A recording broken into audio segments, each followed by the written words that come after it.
semua? Siapa? Siap? Siapa? Ulah jadi. Oh, siap. Siapa yang bola? Main bola. Ya, apa lagi terus di Pak? Siapa yang ngalir ini? Pania. Pania sama semua ya.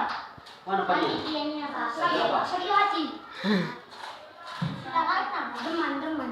Demam. Oke. Siap.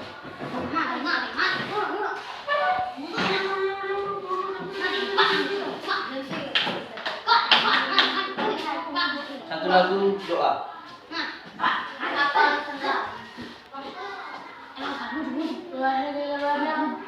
Memasuki gerbang putri.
Oke, selesai.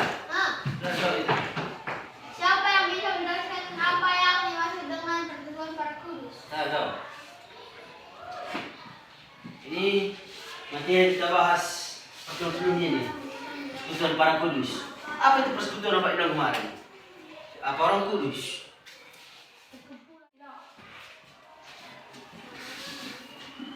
Nah, Cesar. Itu ada biar. Mana? Ya. Siapa yang bisa? Angkat tangan. Siapa yang bisa? Jika yang dapat tapi tangan aku. Kamu tak bisa? Apa itu orang kudus? Nggak tahu. Oh, aku Silakan. para orang suci. Jadi kau. Rasanya itu. Apa yang maksud persekutuan para kudus? Kumpulan para orang kudus, Pak. Hah? Para kumpulan para orang kudus. Ya. Persekutuan itu bapak bilang apa? Himpunan. Kumpulan. Orang kudus itu orang-orang yang suci, orang-orang yang berserah diri pada Tuhan. Orang yang taat, setia pada Tuhan. Tahu Pak. Nah, ini persekutuan tadi nih. Nah, gabungan himpunan persekutuan. Nah, dalam konteks kitab suci, persekutuan disebut sebuah ikatan. Nah, jadi persekutuan para orang Kristen itu artinya apa? Artinya persekutuan para kudus. Kalau persekutuan orang Kristen, Gabungan orang-orang yang percaya satu. para Kristus Tuhan ya. Kristen itu artinya pengikut Kristus. Persekutuan orang Kristen itu kumpulan atau gabungan orang-orang yang percaya kepada Kristus. Kristus. Nah, ini orang kudusnya. Hei, di sini Bang. Orang kudus itu orang-orang yang selama hidupnya taat, setia, berbakti dan menaruh harapan kepada Tuhan.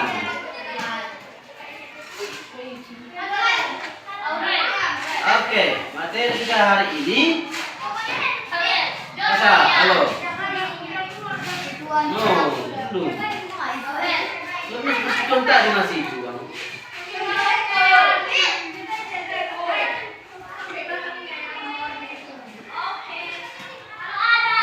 Ya. Gereja Persekutuan Para Kudus.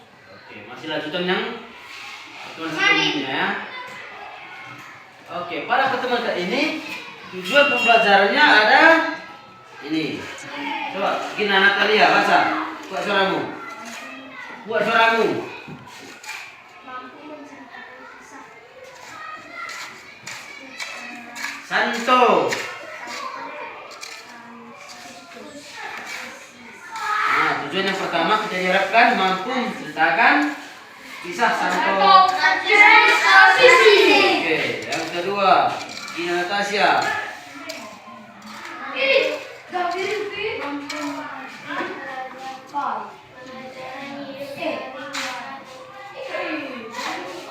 Mampu memetik pelajaran hidup dari kisah Santo Fransiskus Assisi. Email. Mampu mengaplikasikan teladan daripada para kudus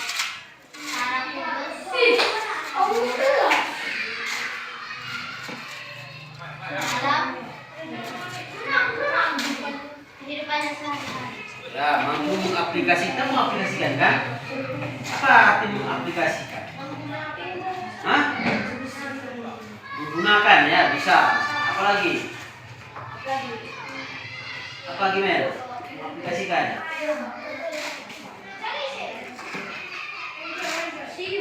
Hah? Kayak menggunakan apa? Menerapkan, melakukan. Jadi setelah kita tahu nanti kisah Fransiskusnya, kita diharapkan dapat melakukan apa yang dilakukan oleh Fransiskus dalam kehidupan kita sehari-hari. Sri Maharani.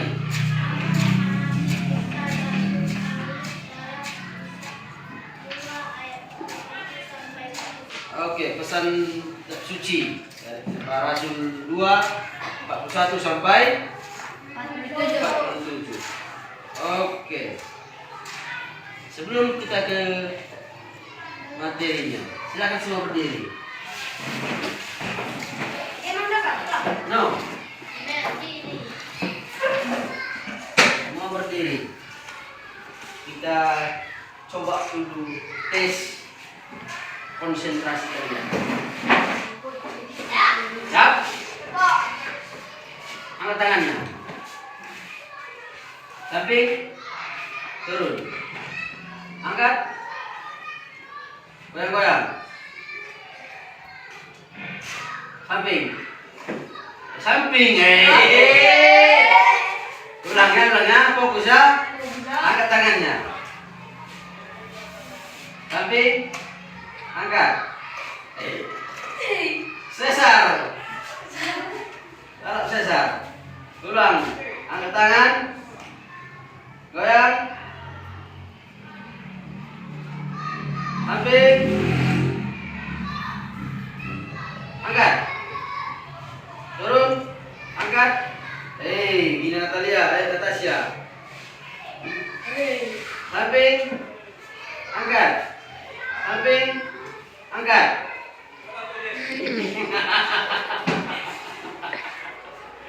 Masih banyak yang nggak konsen. Ini bang. Coba sendiri kau. Angkat tangan. Samping. Turun. Angkat. Turun. Samping. Angkat. Oke, yuk. Angkat. Turun. Angkat. Samping. Angkat. Samping. Angkat.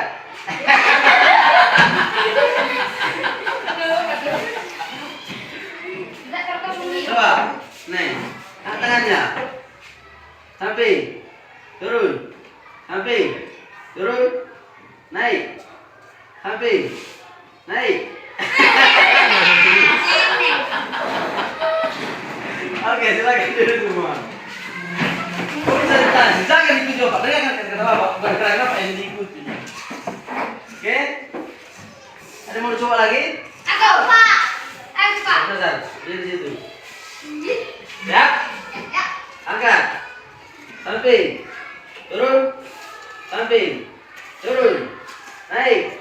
Turun. Samping. Turun. Naik. Turun.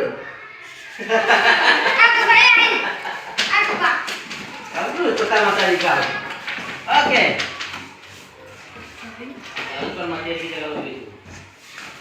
tadi tujuan pelajarannya ya. Apa tadi materi kita tadi? Apa materinya? Materi bang. Gereja Persekutuan Para Kudus. Jadi di sini kita akan lihat siapa tadi mau kita pelajari tadi? Ini. Siapa? Siapa pelajari itu? Semua dipelajari. Santo Fransiskus. Jadi di sini kita akan melihat kisah dari Santo Fransiskus.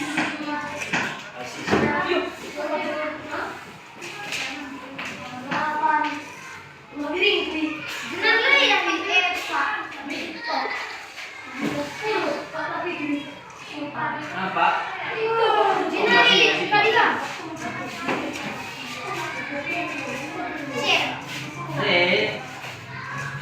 Itu nampak? Kayak? Udah? Amat lebih baik nanti ada pertanyaan yang mau dijawab lagi.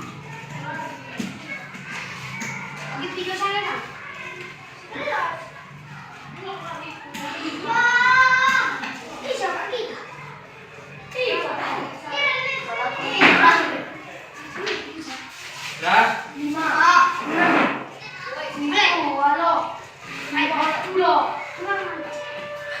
Kali suaranya. Santo Fransiskus dari Assisi. Fransiskus dilahirkan pada tahun 1181 di kota Assisi, Italia. Ayahnya bernama Pietro Bernardone, seorang pedagang kain yang kaya raya, dan ibunya bernama Donna Picca. Di waktu mudanya, Fransiskus lebih suka berfoya-foya dan menghamburkan harta orang tuanya. Lalu ketika Fransiskus berusia 20 tahun, ia kemudian ikut berperang, tetapi kemudian ia tertangkap dan disekap selama 1 tahun, hingga akhirnya ia jatuh sakit. Pada saat itulah ia lebih mendekatkan diri kepada Tuhan. Setelah Fransiskus dibebaskan, ia lalu pergi ke Roma dan menukarkan bajunya yang mahal dengan seorang pengemis, dan ia memutuskan untuk hidup miskin dengan menjadi pengemis. Dan semua hasil pengemisnya dimasukkannya ke dalam kotak persembahan untuk orang-orang miskin, dan ia pulang tanpa uang sama sekali di sakunya. Suatu hari, ketika sedang berdoa di gereja Santo Damiano, Fransiskus mendengar suara Tuhan. Fransiskus, perbaikilah gerejaku yang hampir roboh. Kemudian ia mengambil kain ayahnya yang sangat mahal dan pergi untuk menjualnya dan membeli bahan bangunan untuk membangun gereja itu. Mengetahui apa yang dilakukan Fransiskus, ayahnya menjadi sangat marah sekali. Lalu dikurungnya Fransiskus di dalam kamar. Tetapi dengan bantuan ibunya, Fransiskus berhasil melarikan diri dan pergi ke Uskup Guido, yaitu uskup di kota Assisi. Sejak saat itu, Fransiskus mulai mengunjungi rumah sakit, melayani orang sakit, berkhotbah di jalan-jalan, dan memandang semua orang, baik itu laki-laki maupun perempuan, sebagai saudara kandungnya. Banyak orang mulai tertarik dengan teladan hidupnya, hingga pada tahun 1209 ia memperoleh restu dari Sri Paus untuk mendirikan Ordo Fransiskan yang mendasarkan hidup mereka pada kesederhanaan dan kemiskinan. Fransiskus tidak membeda-bedakan makhluk ciptaan Tuhan. Baginya, semua yang ada di dunia ini adalah karunia Tuhan. Sehingga segala hewan, tumbuh-tumbuhan, dan manusia sangat menyayanginya.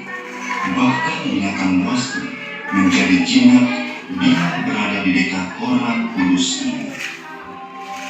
Pada bulan September 1224, Fransiskus menerima stigmata di 2 tahun sisa hidupnya. Ia sangat bersyukur menerima anugerah ilahi ini dan berusaha untuk menyembunyikannya dari orang lain. Kemudian Fransiskus wafat pada tanggal 3 Oktober 1226 dalam usianya yang ke-45 tahun. Santo Fransiskus dari Assisi adalah seorang santo yang luar biasa, santo yang sederhana, dan ia adalah pendiri Ordo Fransiskan atau Ordo Saudara-saudara Hina Dina yang sampai saat ini masih terus tumbuh dan berkembang di seluruh dunia. Oke, di sini ada pertanyaan mau dijawab dulu itu. Seperti biasa. Kita masuk dalam kelompok. Satu. Anselma. Emil. Tina Natalia. Kedua. Adria. Halo. Mikael.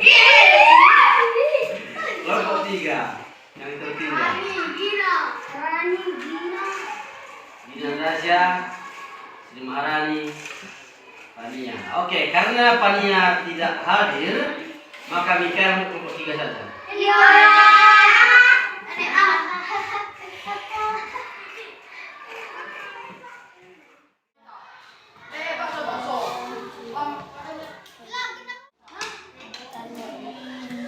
Dia adalah kejuaraan dunia. Dia adalah untuk memberi ke orang susah, orang miskin. Tidak kuat,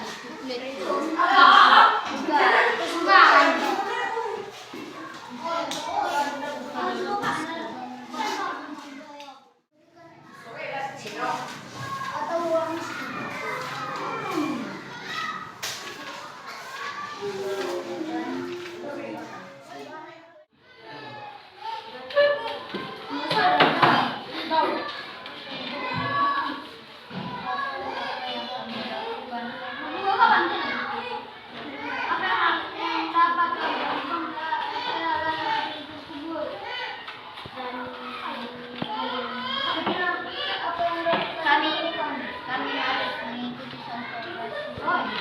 Kami harus mengikuti jejak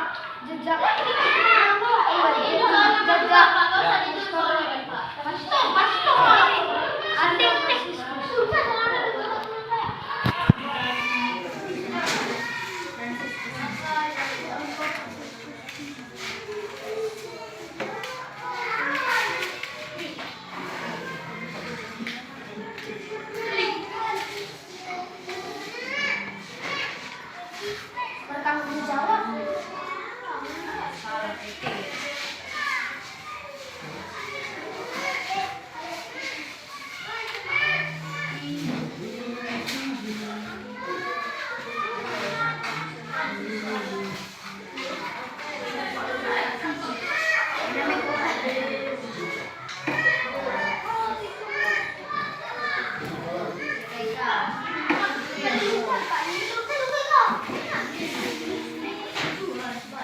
Bertanggung jawab.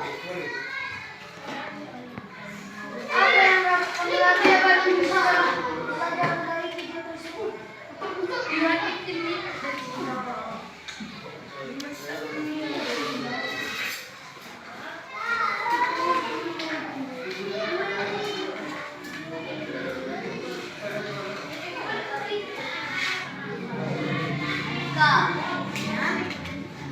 Siap?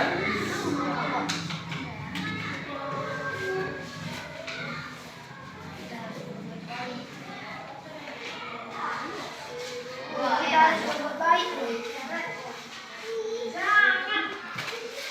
Iya. Kita maju.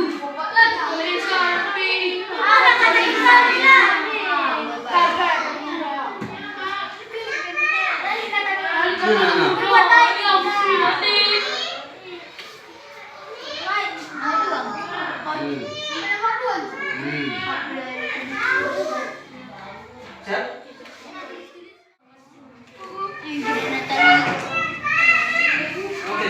Tiga.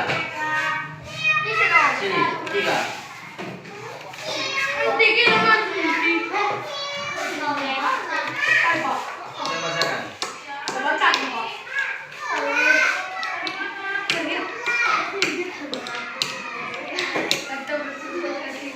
Nomor satu berspesifikasi pertama dia berpoya-poya dan dia berhutang dia di negara Vatikan dan dia memberi baju kesukaan orang Islam dia menjadi orang miskin dan menjual bajunya untuk gereja dan dia mati di umur 45 tahun. Nomor dua, yang kita harus mengikuti jejak Fransiskus d'Assisi berbuat baik kita mau berkorban demi gereja. Tiga.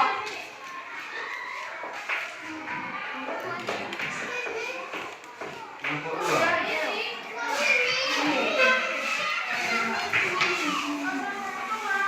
Kelompok 2. 1. Santo Fransiskus mempoya-poyakan harta bapaknya. Pak, kami dia rela menjual baju keluarganya yang sangat mahal untuk membangun gereja. Dia rela mengemis untuk memberi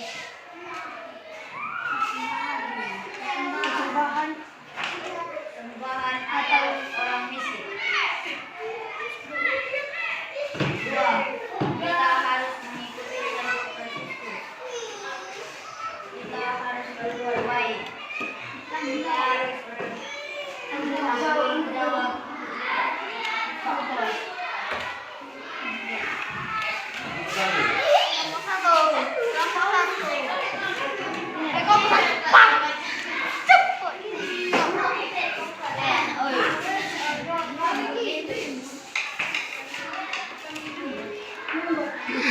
Bagus kau manggilnya.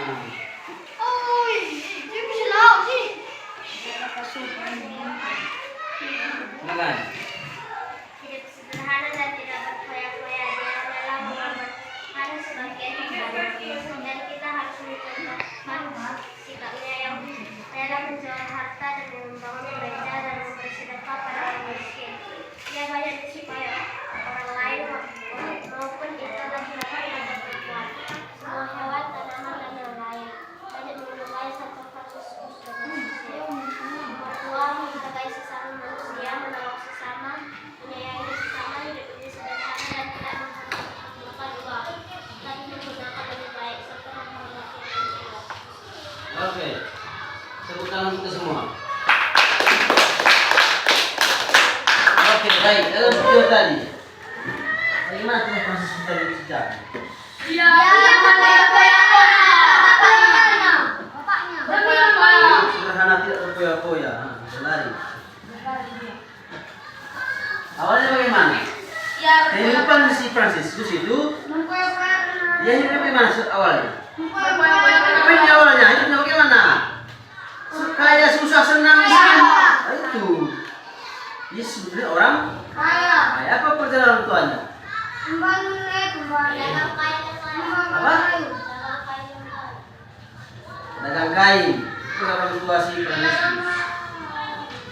Ya, dia orang yang berkecukupan. Itulah tidak miskin. Tapi ada yang Tuhan Fransiskus. Dia mempoya-poyakan harta bapaknya. Dia poya-poyakan. Terus akhirnya gimana dia? Akhirnya dia dipenjara. Dan orang 20 dia mengikuti perang dan dia ditangkap. Penjara terus? Dia bertobat dan dia rela menjadi orang miskin. Menjadi orang miskin. Semua ada yang jalan muslim. Dia memberi baju yang mahal. Supaya orang pengemis menukar bajunya sendiri dengan pengemis itu. Dan Fransiskus bahkan Rela mengemis. Uangnya bagaimana? Uang hasil mengemis. gereja. Uang hasil mengemisnya tidak digunakan sendiri, tapi dikasihkan kepada orang yang kepada gereja, kepada orang miskin yang lain. Oke, ya. Terus bagaimana pertobatannya selanjutnya? Rela dia menjual Baju bapaknya kain, bukan baju bapak yang dijual. Baju bapaknya nggak laku lagi itu. Kan dari orang tua Franciscus itu penjual kain. Banyak kain-kain yang dijualnya bahkan harga mahal.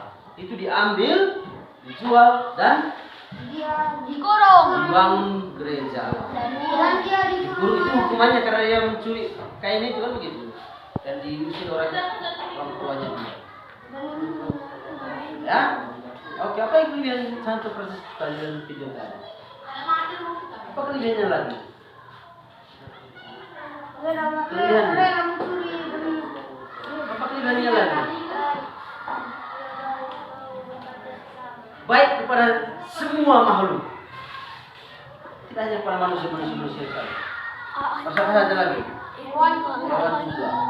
Bahkan Franciscus dapat berbicara dengan hewan. Ini bisa bicara dengan hewan? Tidak. Bisa.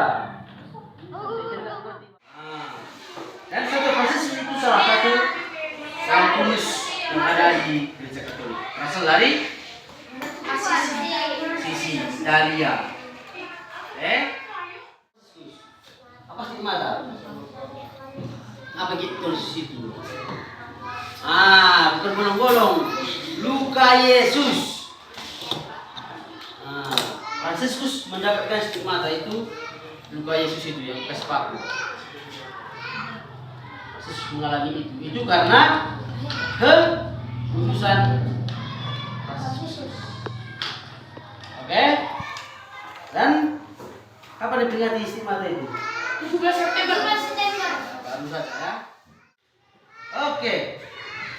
Jadi sekarang tugas kita berhubung Santo Franciscus tadi adalah seorang yang sangat mencintai alam, ya, maka kita sekarang tugasnya mengikuti teladan itu. yakni Oke, kembali ke kelompoknya. Kelompok 1 tugasnya nanti untuk membersihkan dan merapikan rumah ini, taman kita halaman. Oke.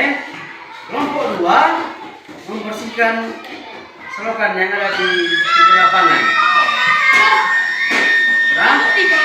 Kelompok 3 membersihkan dan merapikan kelas. Paham?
Oke. Dan nomor satu maju. Satu orang, satu orang.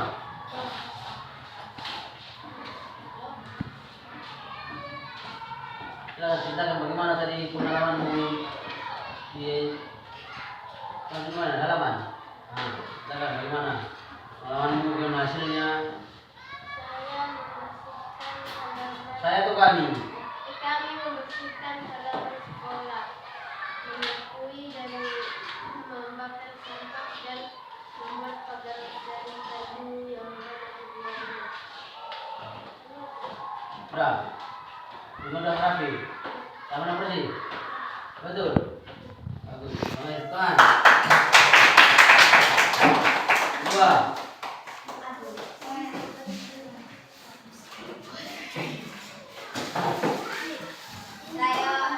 Aisyah, oh, berjumpa lagi. Saya bersama kelompok saya membersihkan paret depan sekolah dan kami bekerja sama untuk membersihkannya. Boleh. Sudah Pak, Ada yang nggak kerja tadi? tarik Pak, Kerja semua. kerja Pak. Bagus. Tangan. Tiga.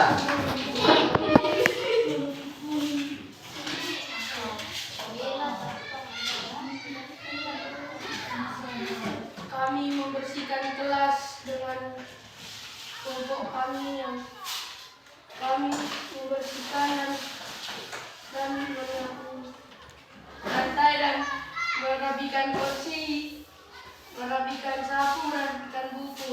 Sudah Pak. Nanti pel. Pak. Nah, akhirnya pel ya. Oke. Tangan. Oke. Apa dia hari ini? Dia. Ada kamu ini? Oke, sini masuk. Sini.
Oke, jadi di sini kita akan membagikan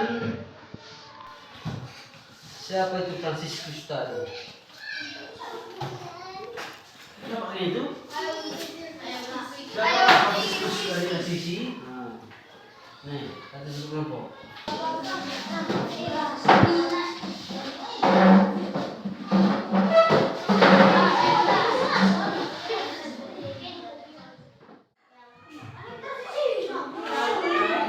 Jangan tersisi lagi, Fransiskus. Kan sekarang menjadi nama Fransiskus tadi.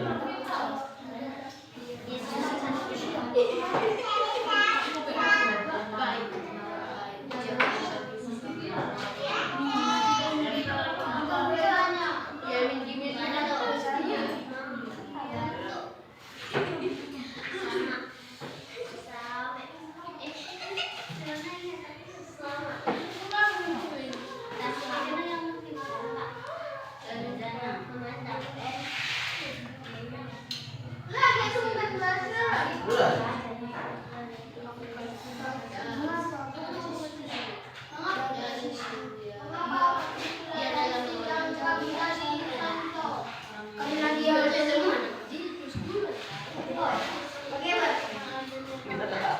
Tulis dari sini.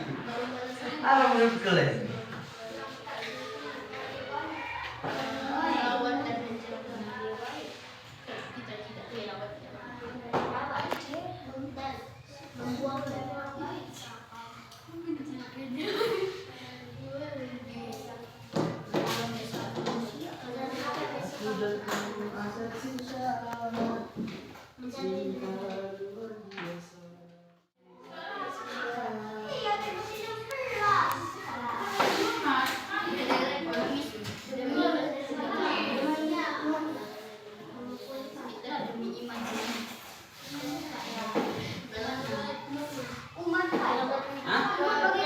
Umat, kita umat, jemaat, anggota gereja.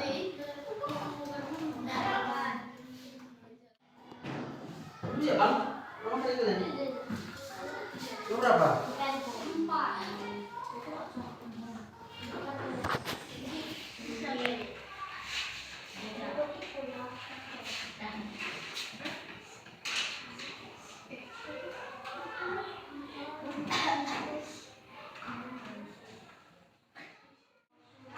Oke, semuanya ke depan.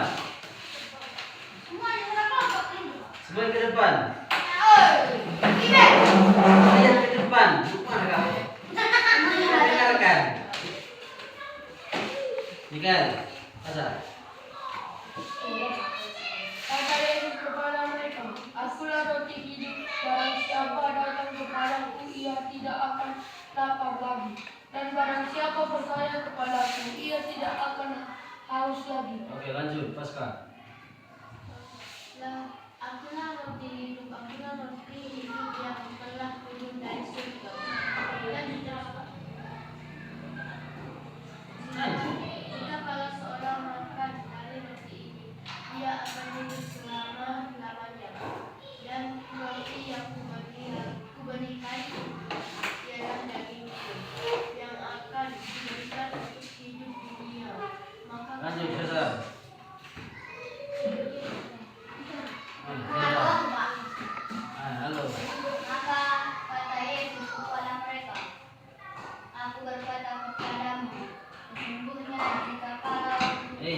Kalau kalau Jikalau kamu tidak makan daging anak manusia dan minum darahnya, kamu tidak mempunyai hidup di dalam dirimu.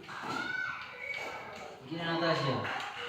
Barang siapa makan dagingku, minum darahku, ia mempunyai hidup yang kekal dan akan membagikan dia pada akhir zaman. Berarti.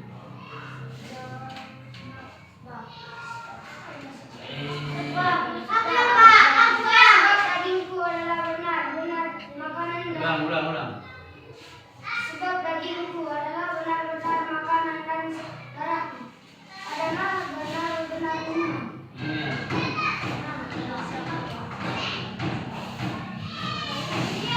Kenapa kau? Iya Pak, barang siapa makan dagingku dan minum darahku, ia tinggal di dalam aku dan aku di dalam dia. Iya. Sama seperti Bapa yang mengasihi aku dan aku hidup oleh Bapa, demikian juga barang siapa yang memakan aku akan hidup oleh aku. Di Maharani. Inilah roti yang telah turun dari surga, bukan roti seperti yang dimakan nenek-nenek moyangmu. Dan mereka telah mati. Barang siapa makan roti ini, ia akan hidup selamanya. Demikianlah sabda Tuhan. Mengapa Yesus menyebut diri sebagai roti hidup? Kata yang seperti itu tadi kan? Dia membagi-bagikan tubuhnya dan darahnya. Tangan kiri kau. Iya. Hidup.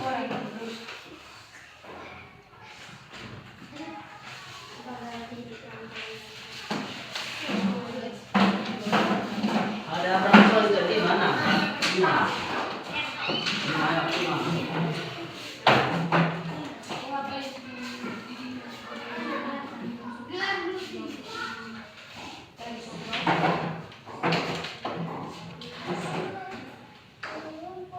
Mengapa Yesus menyebut diri sebagai roti hidup? Tubuh dan darahnya. Tubuh dan darahnya dan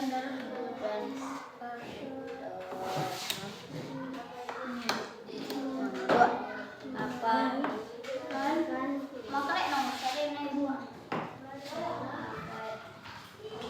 apa yang menjadi syarat utama agar hidup yang aman.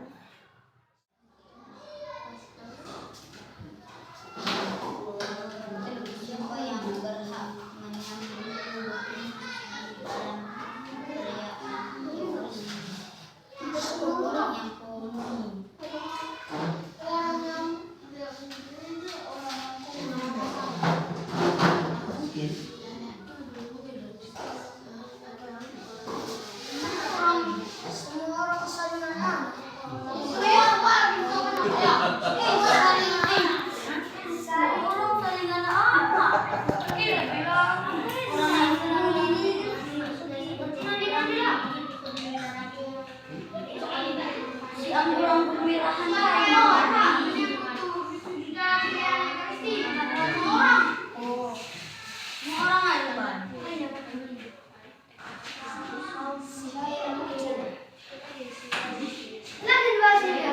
Pas ada loda semua orang yang telah menerima komuni. Anak-anak yang menerima komuni pertama kan bisa satu tubuh dan dalam Kristus. Dan menerima komuni pertama. Orang yang komuni. Kan yang sudah menerima komuni pertama baru bisa satu tubuh dan dalam Kristus kan. Misalnya ada kelas 3 nanti itu gereja kelas 3. Mereka terima, paling mereka ikut. Kenapa tak ada seperti ini? Pasca aman? Aman hidup?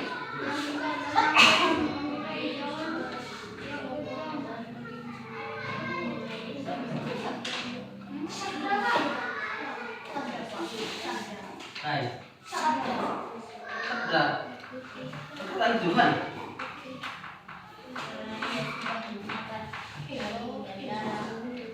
Mana sabda? Awal dulu sabda Yesus. Apa yang dengan kata Yesus tadi? Yang kata itu kan? Barang siapa yang makan dagingku dan minum darahku, dia akan mempunyai hidup yang kekal. Dan aku akan membangkitkan dia pada akhir zaman. Apa makna dari kata ini? Barang siapa makan dagingku dan akhir zaman ini, apa maknanya?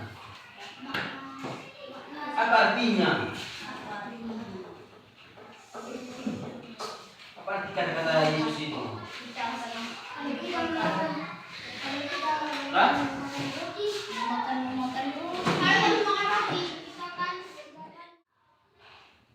Oke, aman.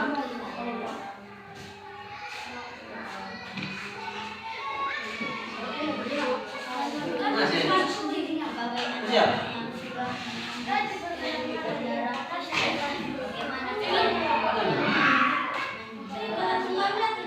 Tulis.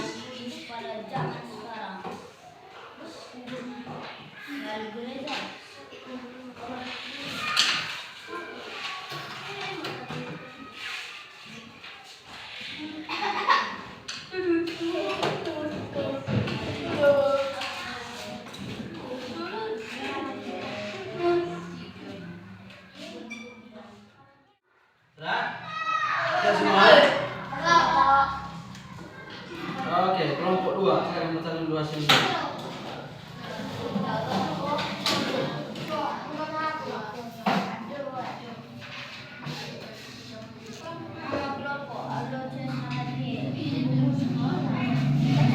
Ya.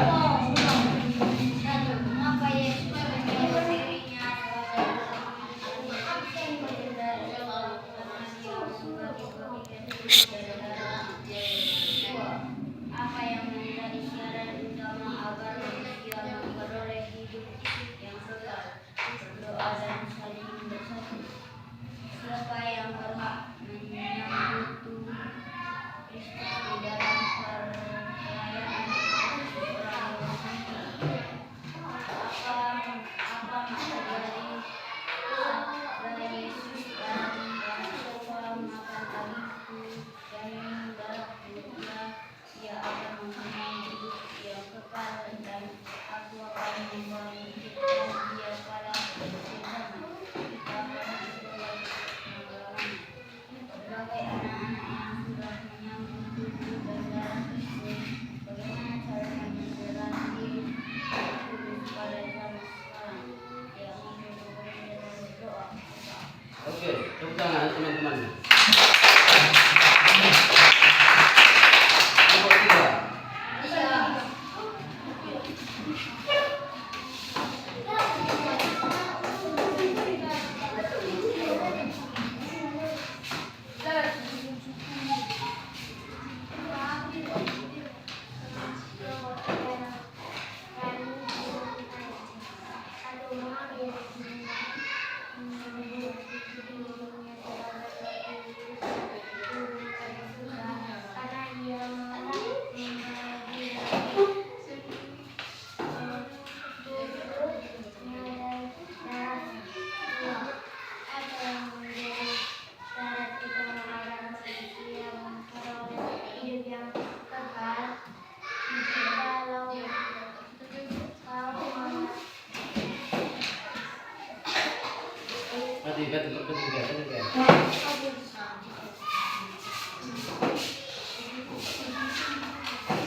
Kalau kau makan roti dari dagingku dan darahku, kaulah yang hidup selama-lamanya dan kekal. Nomor 3, siapa yang berhak menyambut tubuh darah dan siapa yang itu? Orang yang sudah besar, anak penghuni. Apa maksud dari sebab Yesus? Barang siapa makan dagingku dan minum darahku, ia akan mempunyai hidupnya kekal, dan aku akan membangkitkannya pada akhir zaman. Allah kita makan tubuh dan darah Kristus, dan kita bangkit di akhir zaman. 5. Sebagai anak-anak yang sudah menyambut tubuh dan darah Kristus, bagaimana cara menjalani hidup yang kudus pada zaman sekarang? selalu pergi ke gereja, dan selalu berdoa. Oke. Satu.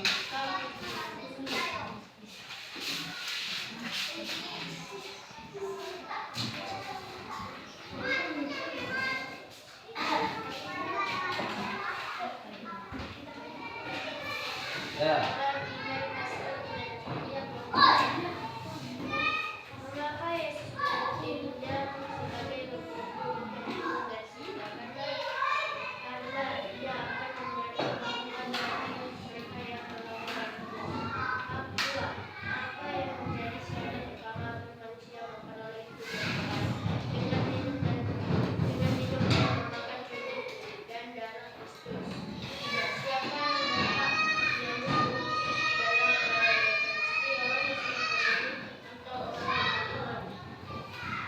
apa maksud dari sabda Yesus? Barang siapa yang makan dagingku dan meminum darahku, ia akan mempunyai hidup kekal. Itu bukan bermaksud yang dia bicara. Karena Yesus ingin banyak manusia yang hidup dalam kemenangan. 5. Sebagai anak-anak yang sudah menyambut kultur dan dalam Kristus, bagaimana selalu menjalani hidup yang kudus pada zaman sekarang dan ibadah dan perayaan Ekaristi diikuti dengan baik. Dan tepuk tangan.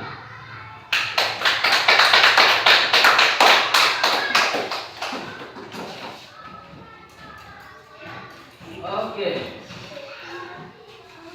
Sebelum kita menutup perjumpaan kita, siapa tadi tokoh materi kita tadi? Untuk Oke, bagaimana tadi kisah hidupnya? Hidup dia kaya dan dia berfoya-foya. Mana? Dia berfoya-foya karena keluarganya. Terus? Dan dia dan sekarang umur 20 tahun. Dan orang dia penjara. Dan dia 1 tahun keluar. Lalu dia bertobat dan mendekat pada Yesus. Dan dia Pada Yesus. adalah penjual kain bapaknya. Dia adalah menjual kain dan dia adalah membangun gereja itu. Oke. Lalu apa yang dapat kalian petik dari kisah tentang kasus Asisi? Membantu orang dewasa. Orang yang mengikuti. Membangun gereja. Orang belajar nanti lalu mau belajar nanti ya. Sukses nanti kan dia si lalu. Harus sukses bang. Mau membantu orang miskin. Bantu orang yang susah dan miskin. Apa lagi? Kenapa dia ikuti dari Fransiskus? Apa tuh? Kalau bisa diambil. Sederhana, beruang, Merawat rawat sama Tuhan ya bagus.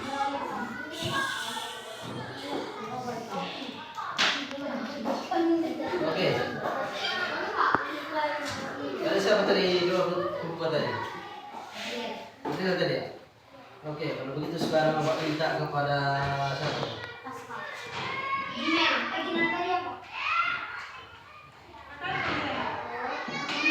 Aldo aja Aldo.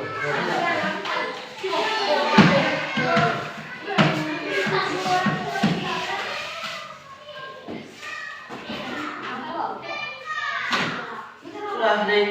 Apa lagi? Sudah. Sudah siap? Bisa ditutup? Bisa?